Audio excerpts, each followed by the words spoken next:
There are known knowns, known unknowns, and unknown unknowns. But there are also unknown knowns. The ancient and esoteric order of the Jackalope is devoted to unearthing and sharing this knowledge in podcast form.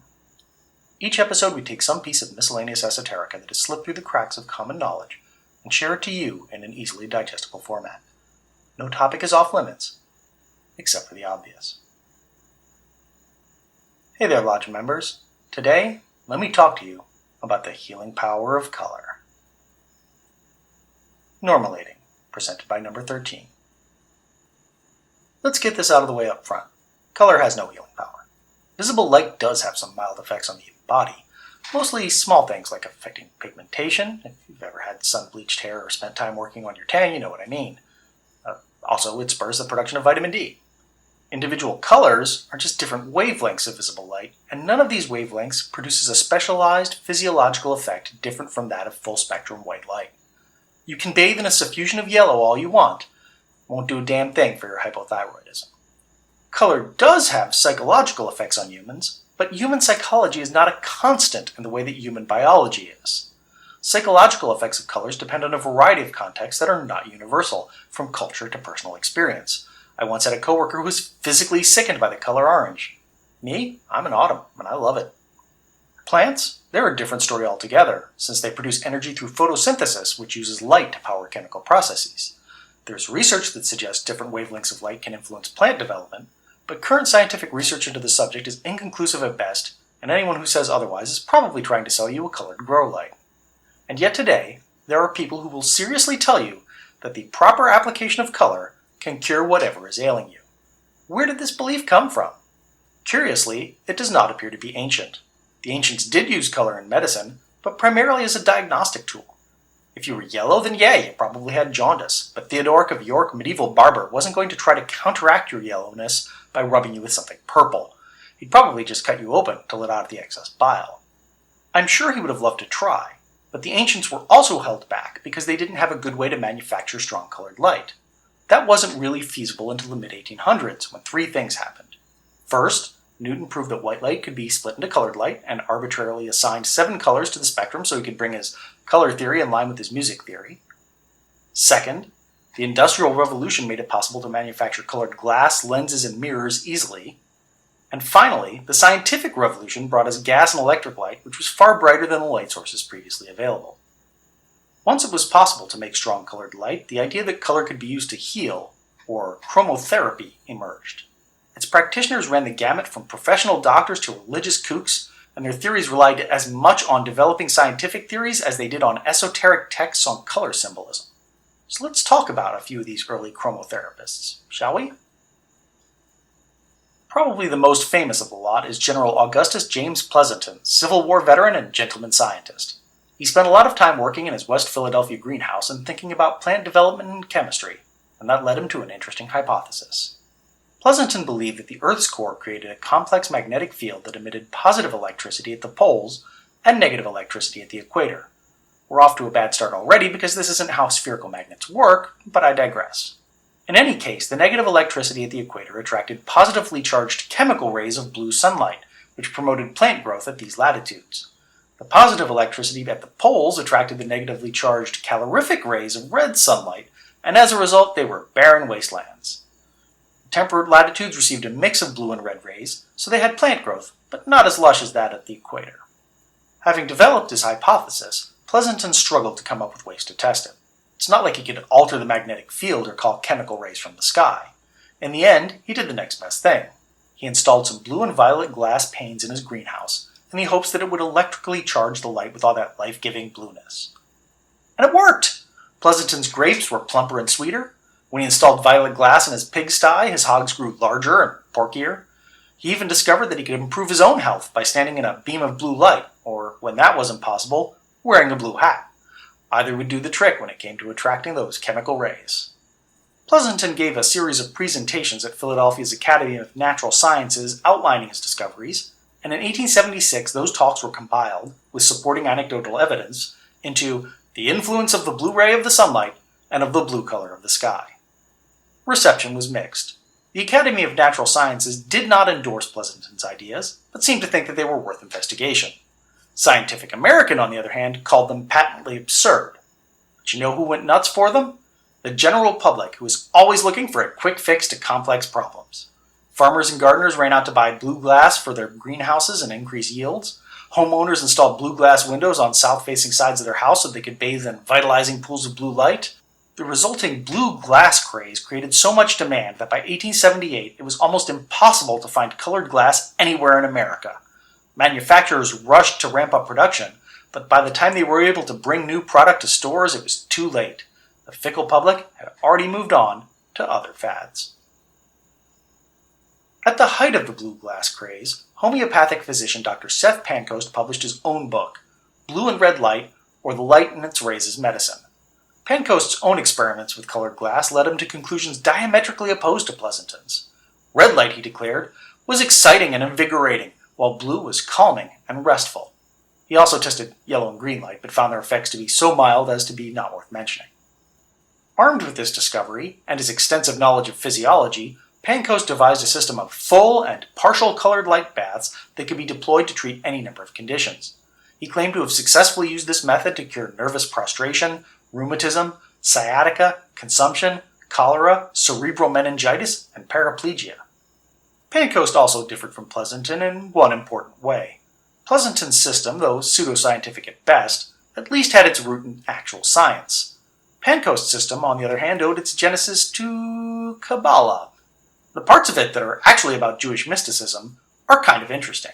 Pancoast creates a balanced system of visible and celestial colors, which he maps onto the tree of life in some interesting ways. He associates red with chesed, or strength, yellow with netzah, firmness, green with hod, splendor, and blue with geburah, beauty. The therapeutic attributes of the colors are then derived from their symbolic associations and relationships within the hexad, rather than any purported physical or chemical properties. So, of course, the science is total garbage. Like Pleasanton, he relies on anecdote instead of data, and the lack of documentation makes his experiments essentially unverifiable. The good doctor also admits in his introduction that he doesn't understand optics at all, and therefore doesn't believe in it. How scientific. Pancoast was followed by Edwin D. Babbitt, a serial entrepreneur, inventor, and theosophist, who published The Principles of Light and Color in 1878. Babbitt took Pleasanton and Pancoast's ideas and turned the volume up to 11. Babbitt assigned therapeutic properties not only to red and blue, but to every color on the spectrum. Red was inflammatory and could be used to stimulate the blood to treat nervous conditions. Orange and yellow were emetic and laxative, which could be used to treat constipation, bronchitis, kidney disease, and hemorrhoids. Blue and violet were astringent and sedative, and could be used to treat skin diseases, tuberculosis, headaches, rheumatism, and lunacy. Now, the best way to get healing charges of those colors was to bathe in pools of colored light. The best way to generate that colored light, of course, was to use the patented Babbitt chromolume. That's essentially a stained glass panel that you could prop up in a window and selectively black out. Fortunately for you, Babbitt was selling them for the low price of $10 plus $1 shipping and handling. That's about $285 in modern money. No word as to whether Babbitt allowed the option of making 3 low monthly payments instead. Of course, if you couldn't afford a chromolume, Babbitt detailed some other ways to get the right colors into your system. You could always eat appropriately colored foods, or drink water that had been stored in tinted glass bottles. The water, though colorless, would nevertheless retain an imprint of the colored light that passed through the bottle. How homeopathic. Needless to say, Babbitt's system was just as worthless as the others. Probably because it was completely derivative, freely quoting from his predecessors, and adding little of value except for more technical-sounding jargon. The man who gave chromotherapy the most scientific legitimacy was Dr. Niels Ryberg Finsen. Unlike the men I've just mentioned, Finsen was actually a respected doctor and scientist who would go on to win the Nobel Prize in Physiology or Medicine. Finsen suffered from an inherited condition which he tried to treat with sunbathing, which sparked a lifelong interest in both phototherapy and chromotherapy. His 1901 publication, Phototherapy, describes his use of colored lights to torture salamanders and earthworms in the lab, and how he extrapolated from those findings to treat a variety of ailments from smallpox to lupus to tuberculosis. His system is very similar to Pancoast's, though his claims are not nearly as extravagant. Indeed, some of his suggestions are downright sensible. For instance, Finsen suggests putting patients with scabrous skin diseases in a room with heavy red curtains to block out the harmful blue waves of sunlight. That's not a bad idea. I mean, why make your weeping sores worse with a sunburn? Finsen wrongly attributes the improvement of the condition to the absence of blue light, instead of the absence of ultraviolet radiation. His other treatments are either completely ineffective, like focusing lights on patients to burn away bacteria, or are less about curing the root causes and more about alleviating symptoms. Once again, Phototherapy is not a terribly scientific book, relying on anecdote rather than data, and utterly misrepresenting what little data it does present. Seriously, go through and keep track of how many successful cures and total cases Vincent claims. The numbers just don't add up. He also advances some terrible race theories that don't bear repeating, and claims to be open-minded while simultaneously threatening everyone who dares to question any part of his theories. After Vincent's death in 1904, reliable pharmaceutical treatments were developed for most of the diseases he studied. His ideas about phototherapy were quickly discarded by the medical establishment. Charles Wentworth Littlefield was a serial pseudoscientist and crank, and also a theosophist like about half the people on this list. Over the years, he claimed he could bring the dead back to life with a saline solution and volatile magnetism, create microscopic life from inorganic material, and cure any known disease through the use of his electrified rainbow lamp, which made Babbitt's feeble chromolume look like a child's toy. And Littlefield had bigger plans. He wanted to create a series of rainbow temples around the country where color could be worshipped, and where true believers could be cured by rainbow rays coming through powerful skylights. He started one building in Seattle, but best as I can tell, it was never finished. At least the rainbow lamp was a success. It inspired a ton of imitators like the Alpine Sun, the Helion, and the Chromoclast, which continued to be sold well into the mid-20th century.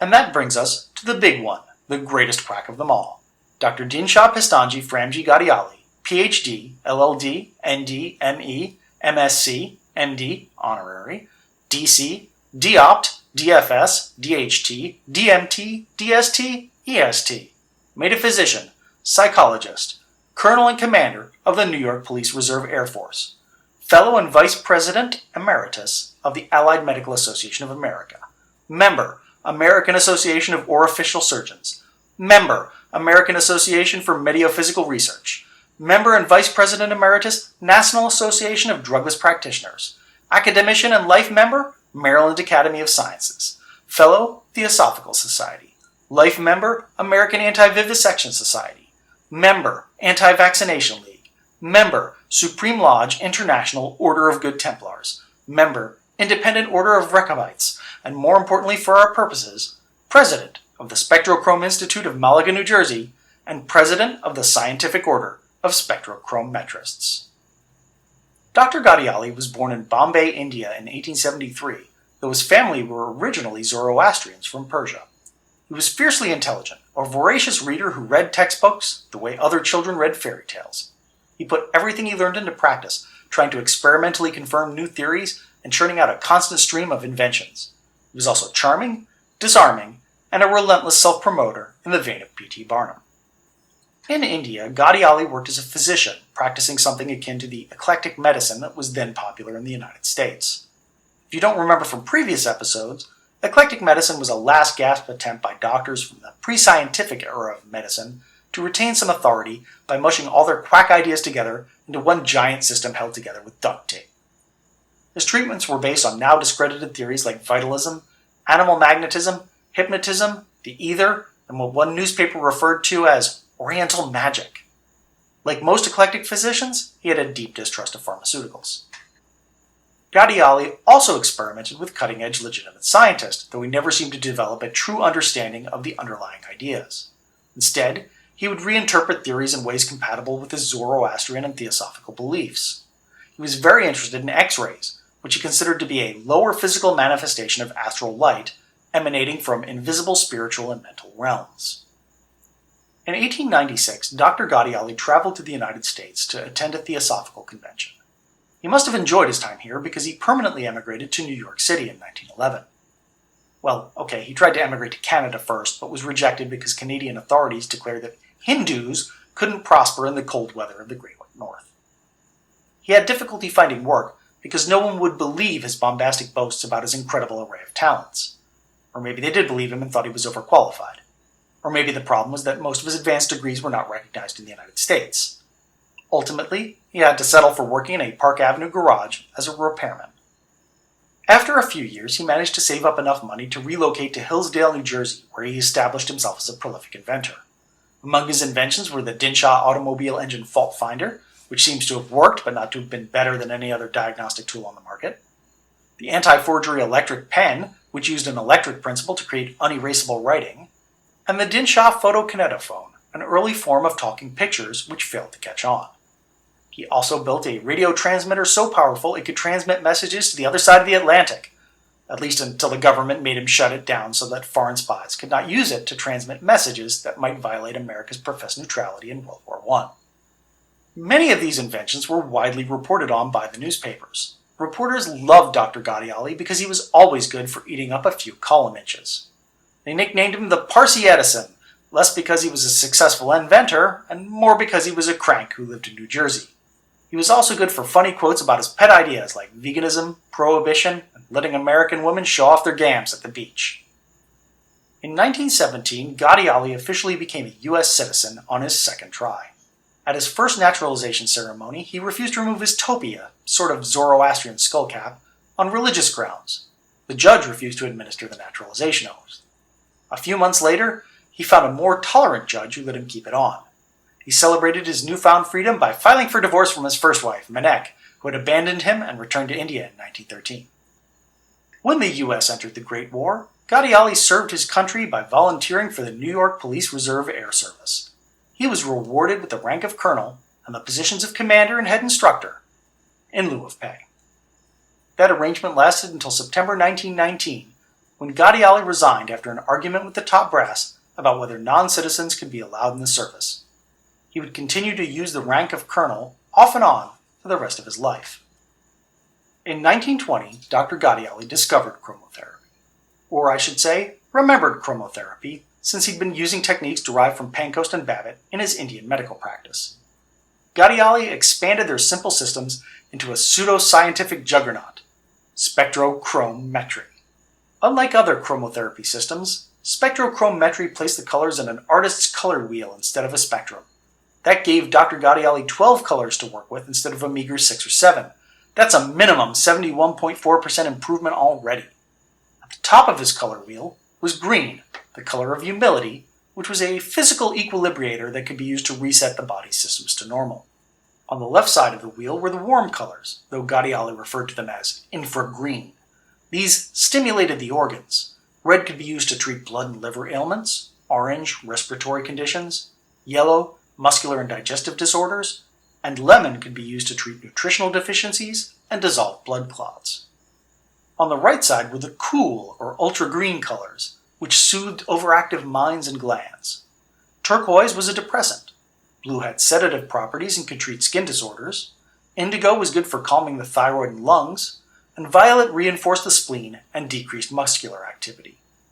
At the bottom of the wheel were the artificial colors made from a mixture of red and blue, which could be used to treat emotional and reproductive issues.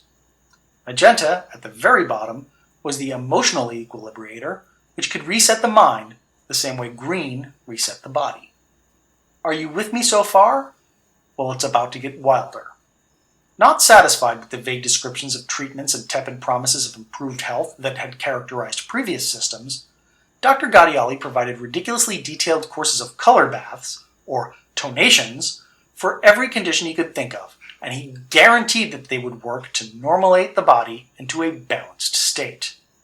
These were dribbled out monthly in his Spectro-Chrome magazine, and were eventually compiled into a hefty multi-volume Spectro-Chrome Metry encyclopedia. These were not simple formulae. A series of tonations could go on for weeks and months, and often included variations for the patient's age and any comorbidities. Aggravated by allergies? Begin by bathing your front and back in lemon, then alternating yellow and orange on the front only. Repeat while symptoms last. Diabetes got you down in the dumps? Cure it by bathing your front in lemon, followed by bathing your stomach in yellow and your feet in magenta. Repeat for several weeks, and you're good to go. Grumpy with gonorrhea?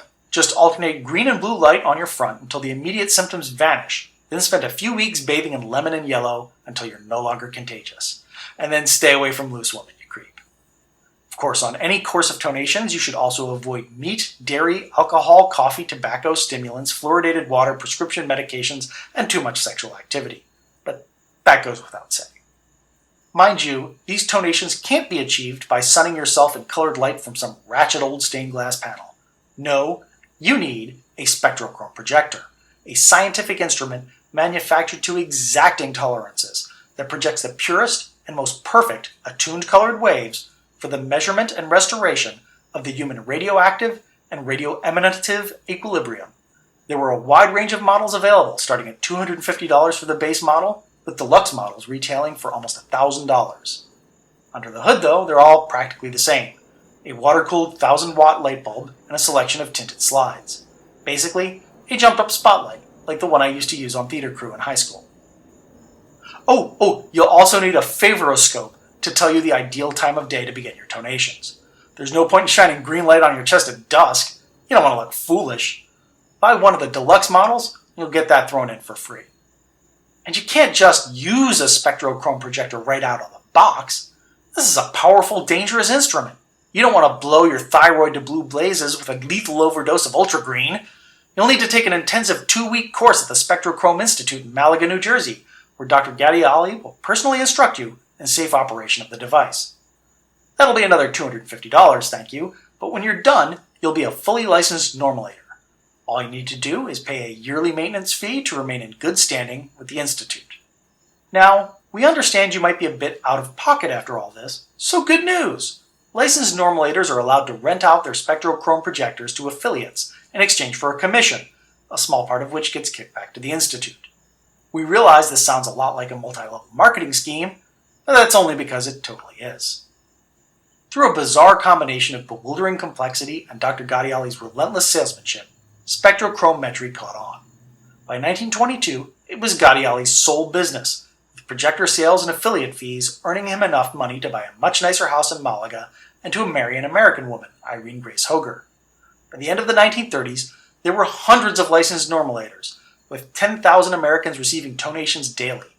The only thing preventing Spectro-Chrome therapy from spreading faster was Gadiali's stubborn insistence that he was the only person qualified to train normalitors. Of course, it wasn't all sunshine and rainbows. In 1925, Dr. Gadiali knocked up his teenage secretary and drove her to Seattle to perform an abortion. He was arrested for violating the Mann Act and took potshots at the feds with a revolver when they tried to arrest him. At his trial, he denied transporting the young woman across state lines for immoral purposes and blamed everything on a conspiracy by the American Medical Association, the KKK, Catholics, Negroes, Henry Ford, the Department of Justice, and the Kingdom of Great Britain. That's one hell of a conspiracy if it can get the KKK to work together with the Catholics and Negroes. Needless to say, there was no conspiracy, just some simple racism. Gadiali was sentenced to 5 years in prison, but when he failed to report to the Huskow on time, he had to be dragged in by federal marshals. Amazingly, his sentence was commuted by Calvin Coolidge in 1929, and he received a full pardon from FDR in 1937. When Gadiali was released from jail in 1929, he was promptly sued by 2 former students, Theodore and Anna Franks of Vineland, New Jersey. They were licensed normalitors who had been prosecuted by state authorities for practicing medicine without a license. Furious that Spectro-Chrome Metry had been represented to them as a legitimate medical science, they sued the Institute seeking restitution of $212 in fines and $1,836 in other miscellaneous expenditures related to their training. They won, and it opened up the floodgates to more litigation. In 1930, Hausman Hughes of Buffalo, New York bought one of the more expensive Spectro-Chrome projector models and sunk $175 into the Institute's training course before deciding he really didn't need all that training. When he failed to receive a diploma certifying himself as a licensed normalator, because he hadn't finished the course, he went to the police and swore out a complaint against Gadiali for grand larceny. Gadiali represented himself in court because he claimed the case was too technical to be understood by a mere lawyer. He wore the prosecution down, cross-examining every witness statement in such minute detail that testimony would drag on for days. When it came time to present his defense, he tried to turn the case into a referendum on Spectro-Chrome Metry in general, producing dozens of character witnesses and drowning the prosecution in technobabble. The charges were eventually thrown out. Gadiali declared the Buffalo case to be a vindication for Spectro-Chrome Metry as a valid medical practice. Alas, that was never actually one of the key issues being considered. Hughes had no problem with Spectro-Chrome Metry as a science. He just wanted a diploma that he hadn't paid for. The judge and jury could see that the prosecution was motivated entirely by sour grapes and ruled accordingly. But still, was a victory. Win's a win. It was the only win Spectro-Chrome Metry would ever see in court. In 1931, Gattiali was convicted in Cleveland for practicing medicine without a license. Same in Wilmington, Delaware a year later, and in Camden, New Jersey 2 years after that.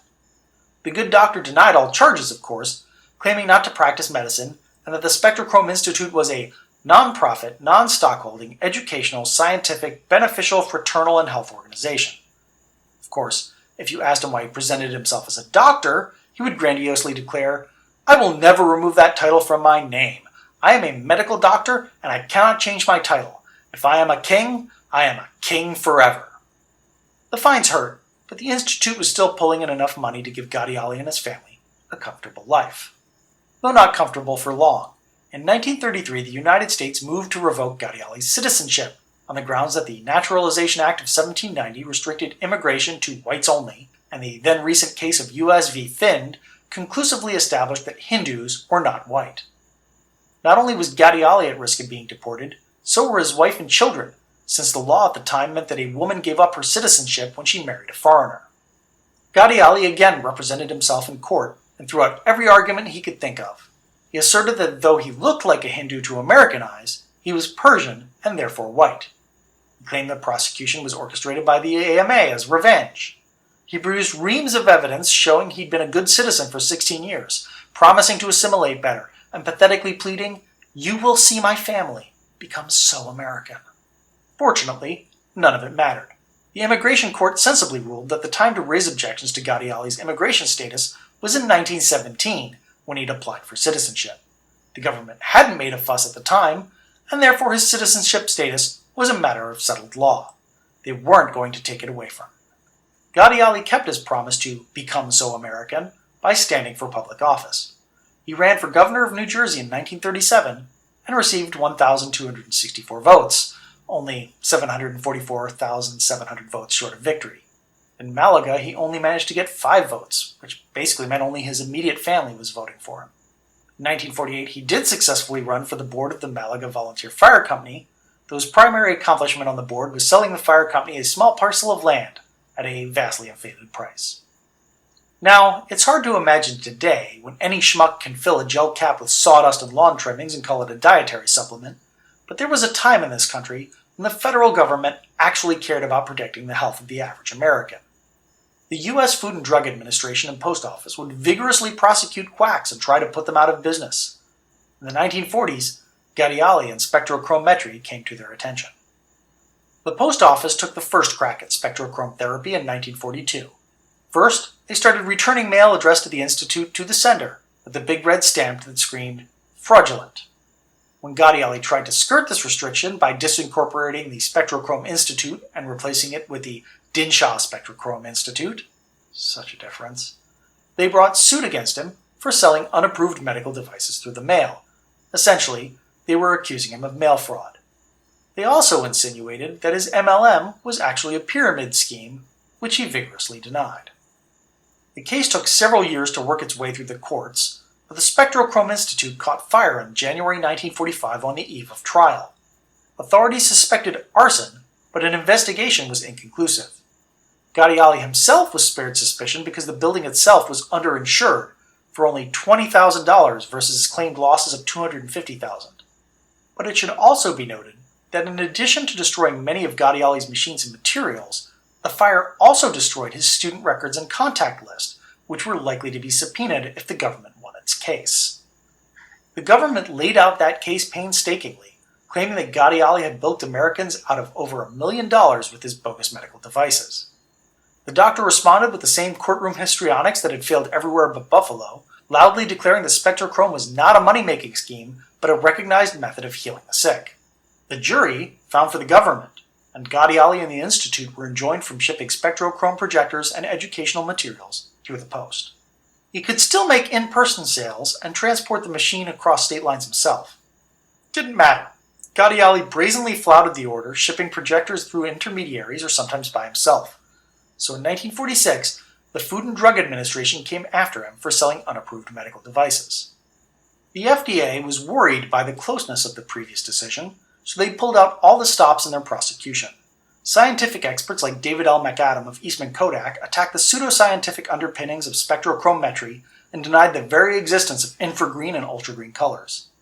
Medical experts, like Drs. Ira Kaplan and Arthur C. DeGraff of Bellevue Hospital, reported on their own rigorous independent trials of the Spectro-Chrome projector, which showed it produced no clinical improvements whatsoever. The government went through Gaudiali's list of testimonials and character witnesses with utter ruthlessness. Many of his trained normalators were outed as delusional cranks, get-rich-quick scammers, or both. Many patients who claimed to have been normalated never suffered from anything more than temporary conditions like constipation or insomnia.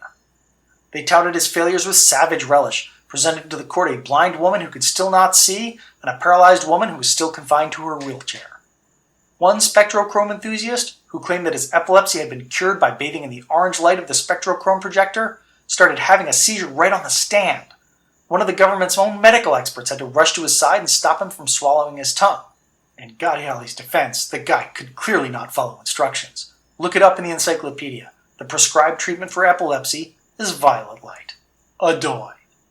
And the government absolutely destroyed Gaudiali's key witness, Dr. Kate Baldwin. Baldwin, the former head of nursing at the Philadelphia Women's Hospital, had used Spectro-Chrome therapies on patients there for years and had become Gaudiali's staunchest supporter and his favorite witness in court cases. She could speak eloquently and knowledgeably about medical issues. She lent his methodology the prestige of an established medical institution. And she was a kindly old white woman. What kind of monster would attack a kindly old woman? The U.S. Food and Drug Administration, that's who. Over several days of testimony, they revealed that Baldwin had used Spectro-Chrome Metry at the women's hospital over the loud objections of the administration, medical, and nursing staffs, and had been forced to resign when she refused to discontinue. Her clinical outcomes, presented as miracle cures, were revealed to be either wildly exaggerated or completely fabricated. In one tragic case, a young girl covered with third-degree burns that were supposedly normalated by blue light had actually died because those burns never fully healed. Baldwin's once sterling reputation was ruined and never recovered. The trial lasted over 2 months. In the end, Gaudiali was found guilty on all counts. He was given a 3-year suspended sentence with 5 years probation and assessed a $20,000 fine. All of the Institute's surviving projectors and educational material were destroyed, and Gaudiali was forbidden to have contact with the other Spectro-Chrome practitioners during his probation. The idea was to cut the head off the snake and the hope that the body would die. Gaudiali naturally tried to appeal, but lost. He then tried to leave the country and return to India without paying the fines. That didn't work because the authorities were watching him. They didn't want him to miss upcoming fraud trials pending in Philadelphia, Detroit, and Portland. So he bided his time. When the probation ended in 1953, he dissolved the Dinshah Spectro-Chrome Institute and incorporated a new entity, the Visible Spectrum Research Institute. The new institute no longer sold Spectro-Chrome projectors, but visible spectrum projectors. Each projector was stamped with a warning to the purchaser, promising no warranty, no guarantee, and no liability. And just to be extra thorough, the accompanying materials were quick to point out that the device had no known or approved medical uses. If Gaudiali thought that would cover his butt, he was sorely mistaken. The FDA took him back to court and once again shut him down. That was the real end. Gaudiali still managed to eke out a living by delivering lectures and selling the odd device, as long as he made sure they didn't leave the state of New Jersey and incur the wrath of the feds. By the time he died in 1966, Spectro-Chrome was long forgotten save by a handful of scattered enthusiasts. Gaudiali's children dissolved the Visible Spectrum Research Institute in 1975 and replaced it with the Dinshah Health Society. These days they'll sell you plans for a duochrome projector, which is not a Spectro-Chrome projector, wink wink, and not to be used for any medical purposes, wink wink, along with some of Gaudiali's prescribed tonations for purposes of historical research and education only. Wink, wink. Spectro-Chrome Metry was the last gasp of chromotherapy as science. The government's protracted campaign against Gaudiali served as a warning, and future practitioners of chromotherapy were careful to present their ideas as religious or spiritual in origin to shield themselves from prosecution. Most notable of these was Iva Berg-Whitten, who expanded theosophical ideas about color breathing into a full-fledged system of color healing. Her disciple Roland T. Hunt later founded the Amica Master Institute of Color Awareness to share her color wisdom with the world. It's not worth going into Amika's ideas, which are built on a weird melange of Eastern mysticism poorly understood by white colonizers devoid of reference. Amika's primary contribution to the world of color was associating Newton's 7 colors with the 7 chakras in order to direct color breathing exercises. That association propagated through New Age circles, inspiring psychic Nancy Ann Tapp to develop that indigo child nonsense that was all the rage a few years ago. Amika's other major accomplishment was inspiring Jane Lynch's character in A Mighty Wind. That's about it. These days, no one takes any sort of chromotherapy seriously unless they're already into crystals and auras. As a serious concept, it's more or less dead. Then again, people are still taking homeopathic cold remedies, and we've all gone nuts for essential oils, so who knows? Maybe color is due for a comeback. Many of the books we named in this episode, like Pleasanton's The Influence of the Blue Ray and Pancoast's Blue and Red Light, can be found for free on the internet because they've entered the public domain. For our coverage of Dr. Gadiali, we relied on Gardner's Fads and Fallacies in the Name of Science, Matthew Levine's The Science of Automatic Precision, The Rise and Fall of Spectro-Chrome Metry, Christopher Turner's Cured by Color, and Shirley Munchie's You Will See My Family Become So American, Towards a Minor Comparativism. And of course, a whole ton of contemporary newspaper articles. Connections! Gadiali was mentioned in Martin Gardner's Fads and Fallacies in the Name of Science, putting him in such distinguished company as fellow eclectic physician and hollow earther Cyrus Reed Teed, who we discussed in Series 4's We Live Inside, and electron denier Bayard Peaks, who we discussed in this series, I'm the Naughty Boy. Until next time, Lodge members, stay gold. Or green. Stay green. This podcast was produced by David White for the Ancient and Esoteric Order of the Jackalope. It is released under a Creative Commons 4.0 Attribution Non-Commercial Share-alike 4.0 International License. All rights reserved, all wrongs reversed. The full script of this episode, with sources, links, and more, can be found on our website at orderofthejackalope.com. That's orderofthejackalope.com with hyphens between the words. Keep up with our latest updates on social media at Order Jackalope on Twitter, Tumblr, Instagram, and Reddit. Or contact us via email at jackalope@orderofthejackalope.com.